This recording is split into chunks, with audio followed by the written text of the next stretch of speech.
Greetings, mortals. Welcome to another session of the Infernal Court in Musical Hell. I'm Diva, your judge, jury, executioner, and...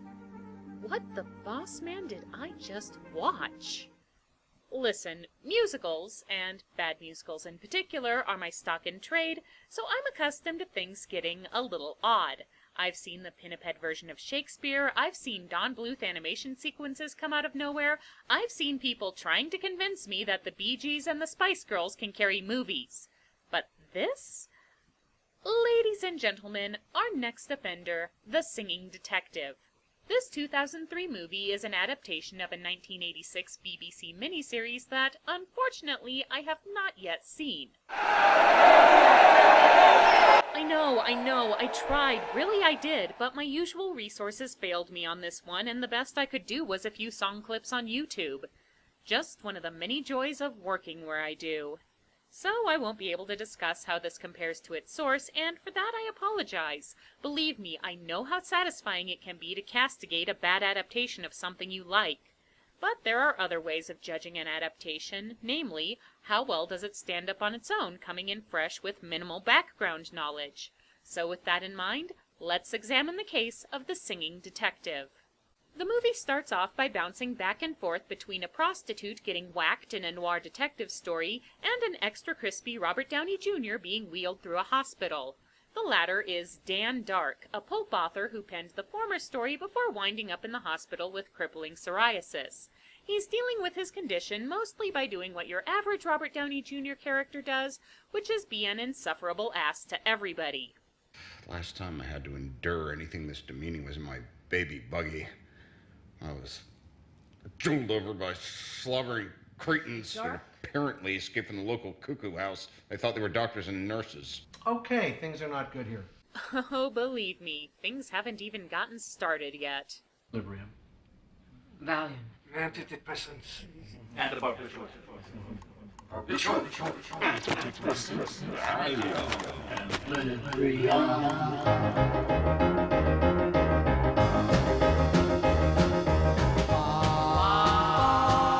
And it looks like we're going to have to deal with two sins at the same time here. First, the way the entire movie's told borders on incomprehensible. A little mystery is effective in capturing your audience's attention, say for example in a good Christopher Nolan film. Too much of it pushes them away. We're going to have three separate storylines going on here, not counting various dream sequences, hallucinations, and paranoid fantasies, and they're put together in such a haphazard fashion that it's hard to tell what exactly is going on and why we should care. I want it the other way around. All clues, no solutions, because that's the way things are. That pretty much sums it up, but not in a good way like the movie thinks. It's okay not to give all the answers, and it's okay to let the audience come to their own conclusion about things. But giving them something this disjointed and obscure is like giving them a puzzle with half the pieces missing. Trying to put it together is not very rewarding. Now on to sin number 2, At the Hop. As you may have figured out, this isn't a traditional musical with the cast singing an original score, or even doing covers of popular songs as is the case in a jukebox musical. Instead, they lip-sync to popular recordings, which makes sense in the overall context, at least as much as anything in the movie makes sense. The musical sequences are all in Dark's head, and if you're hallucinating somebody singing a song, you'd probably imagine them singing the version of the song you're most familiar with. And some of the later musical numbers do complement the main action, like when Dark starts fantasizing about Nurse Katie Holmes while she's applying ointment to his lower body. Don't have nobody to call my own. Please turn on your magic beam. We don't have to talk about it, do we? I agree, let's never speak of it again. At the Hop, meanwhile, has no apparent connection to the scene it springs from. It just kind of blindsides you, does its thing, and goes away, which isn't a good way to introduce the main gimmick of the entire film. It's like if Roxy Hart's first fantasy sequence in Chicago went like this. For her first number, Miss Roxy Hart would like to sing a song of love and devotion, dedicated to her dear husband, Amos. Come, my little friends, as we all sing a happy little working song. Merry little voices, clear and strong. Come and roll your sleeves up pitching. I should note that one of the clips I was able to find for the original series used Dem Bones for this scenario, which worked better because it made a more appropriate segue from the medical babble that precedes it. The bedridden and incapacitated Dark spends his days antagonizing everybody within earshot, and it's pretty clear that the hospital staff has had enough of him. So he gets assigned to a psychiatrist on the hopes that it will help him work through his issues, which will probably heal him physically too, because that's the way things work in the movies. The psychiatrist in question is one Dr. Gibbon, played by... How are you, Mr. Dark? Ooh, if you need Mel Gibson to teach you how to become a kinder and more well-adjusted person, you're really not in a good place. Dr. Gibbon thinks the answers to Dark's major malfunction can be found in his book, The Singing Detective. So let's take a moment to discuss that particular aspect of the movie, which is sin number 3. I can't describe the plot because there really isn't one. It's more of a checklist of noir mystery cliches. Let's see. The hard-boiled down-and-out private eye? The rich guy who's into all sorts of shady dealings? The vampy dame who's probably behind the whole thing? A couple of random thugs who pop up every now and then to attack and or kill somebody? And, of course, everybody talking like they're competing in a Humphrey Bogart contest. Yeah, so what's the story? Who's the dame? How do you know this is Dane? There's always a dame. None of this gives any insights into Dan Dark beyond the obvious, which we'll get to in a moment, and also the fact that he's kind of a terrible writer. Seriously, why do people in movies always seem to write crappy self-insert stories? The title character of The Singing Detective isn't just played by Robert Downey Jr. as well, his name is also Dan Dark for Lucifer's sake. That's the kind of thing that usually gets a C- in a high school creative writing class. Here, for example, on page 116. This is against the Geneva Convention. I'm just going to read you a passage out of your own book. No! No? Shove it up your ass! See, even Dark doesn't want to listen to this crap, and he wrote it. The point is, Dr. Mel has perused Dark's prose and has come to a stunning conclusion. You don't like women, do you? No shit, Sherlock. Yeah, Doc, the rest of us kind of caught on to that in the first 10 minutes of the movie. Next you're gonna tell us that this all has something to do with his mother. You are no good, Mark. What about you, Mrs. Dark? No, see, when I say things like that, I'm not actually inviting you to go there. But yes, it's revealed in flashback, plot thread number 3 for those of you keeping score, that little Danny spied on his mother having illicit relations with her husband's business partner Binny, and later overheard her dealing with clients when she became a prostitute in California, and as a result he has more issues with women and sex than the entire back catalog of Playboy. Isn't that a bit too pat? For starters, I don't think you can sweep Dark's severe problems under the rug by passing the buck onto his mother's indiscretions. Second, the double casting between Dark's backstory and his novel can get kind of heavy-handed. The adulterous partner is the corrupt rich guy, the mom is a prostitute, even the 2 random thugs are 2 random guys sitting across from him on the bus. It's all a bit on the nose. And you were there. Oh yeah, did I mention that Dark also has an estranged wife played by Robin Wright? She's also double cast as a prostitute in case the point hasn't been hammered home enough. You bitch! Nicola! Come here, you disgusting trap! You 2-bit slag, bitch! I can't decide if this is a step up or down from Prince Humperdinck. Most of Wright's scenes involve a subplot about a movie studio wanting to buy the rights for Dark's novel, which Dark spins into a paranoid fantasy of his wife trying to steal his work while boinking another Binny clone. Oh, Danny, Scam, and it probably has something to do with money, my money. you haven't got any money. No, not in cash. Maybe. Not in good old-fashioned foldable, chewable lettuce. No, nor in coins, come to that. Nothing to go chink in my pocket, but I have assets. Like what? Genius, billionaire, playboy, philanthropist. The net result of all this is that Dark's skin gradually begins to improve, although his attitude doesn't. Well, there are people, agencies. Somebody been getting here?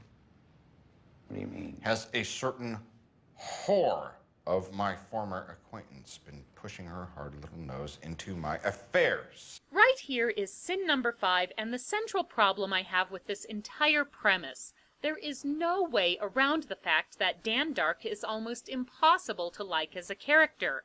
And I'm not saying that he has to be a nice guy. The fact that he's not a nice guy is one of the few potentially interesting things about him. But there is a certain art to getting an audience to like an objectively awful character. There are 2 main ways of going about it. The first is appealing to empathy. We don't necessarily like what the character does, but we kind of understand because we relate to the feelings that led them to it. You know, there but for the grace of the opposition you go and all that. The second is through the character's sheer audacity.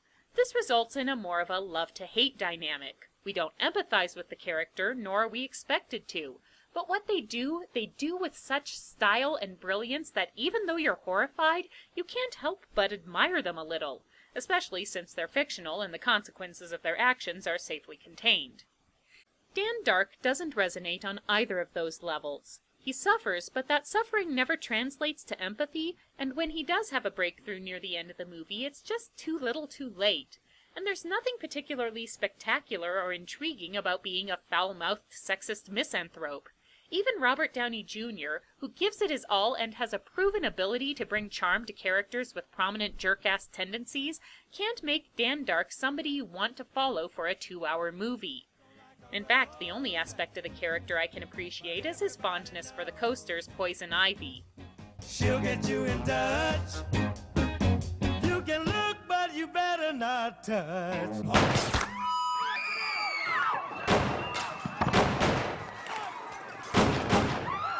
I guess this is the part in every noir detective story where the protagonist has a hit put out on him because he's getting too close to the truth on the case, but we haven't seen much of the case so far, so who really knows? The closest we get to anything resembling a plot comes in the next scene where Dark gets some information from a gunned-down prostitute who happens to look exactly like his mother. Not even touching that one. What? In the Parlo Atomic Laboratory? In L.A.? Benny. Mark. Benny. He's providing girls. Right? Girls like you. Like Nina. The Reds. They're getting to the atomic scientists. Yes. So to review. Blah blah atomic energy, blah blah communist plot because blah blah 1950s? Alright, glad that's cleared up then. I'd question the wisdom of trying to adapt this book into a movie, but you lot made a film out of 50 Shades of Grey, so I guess anything's possible. Besides, we have more important things to do, like playing with the audience's perceptions of what's real and what's not, and getting all metafictional with the random thugs. Well, not when that dame's there. We gotta make him sing first. Another fucking song? Shut up. Hey, talk, I mean. Tell us what we're doing here. I'm sick of standing around like a dummy. Are we feds or aren't we? No, we're just a couple of hoods. Shut up. Hey. Do you need any help? Right, this part right here, good idea, but introduced way too late in the game. You could make an entire separate movie about characters in a cheap potboiler rebelling against their creator and demanding more meaning to their existence. Throwing it in here in the 3rd act just adds another underdeveloped plot element on top of all the other underdeveloped elements the movie's juggling. Scenes like this are why this movie reminds me of The Last Airbender. There's stuff in there that probably made a lot more sense when this was a TV series and they had more time to deal with it, but it ends up making for a choppy and haphazardly told movie. And speaking of things that come up too late to be relevant, here's Dan Dark's big emotional breakthrough. Oh, I mean, maybe I wasn't the kind of kid he would have wanted, you know, reading and off on my own. Locked in. That pain in the ass. Kid. Stuff.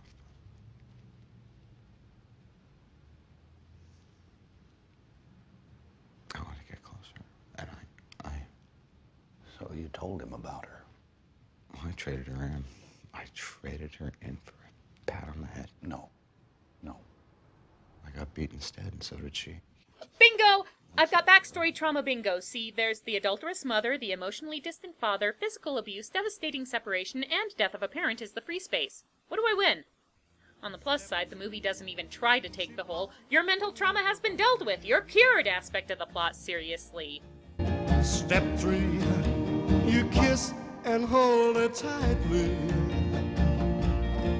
Yeah, that sure seems like heaven to me. So the big confessional monologue proves to be the breakthrough Dark needed, and he's looking forward to being released from the hospital. Except there's still 20 minutes left in the movie, so you know there has to be at least one more major crisis. No. Oh, you're the girl in all the socks. Hey, pull the caddy around. Let's blow out here. Stop it, Mr. Dark. I can't tell if this is a step up or down from Tom Cruise. Yeah, it turns out Dark's still not as healthy as he thinks because he starts having this weird feverish episode and he collapses.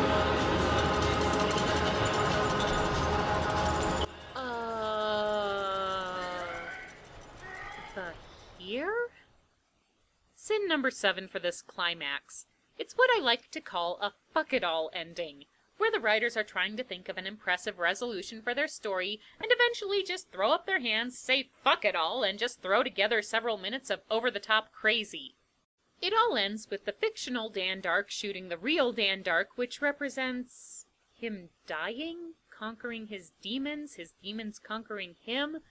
Whatever, the last shot is of a healthy Dark leaving the hospital arm in arm with his wife, and as far as I can tell, that's supposed to be a happy ending. It seems that dreams are sometimes make-believe, but now I know that they are true.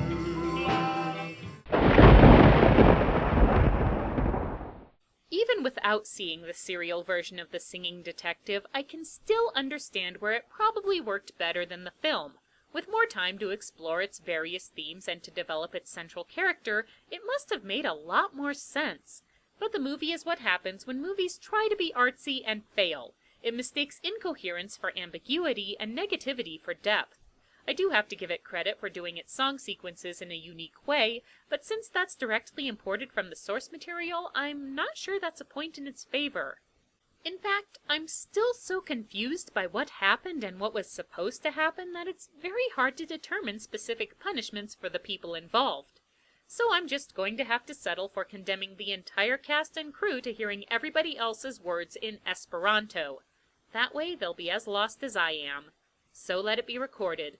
This session of the Infernal Court in musical hell is now adjourned.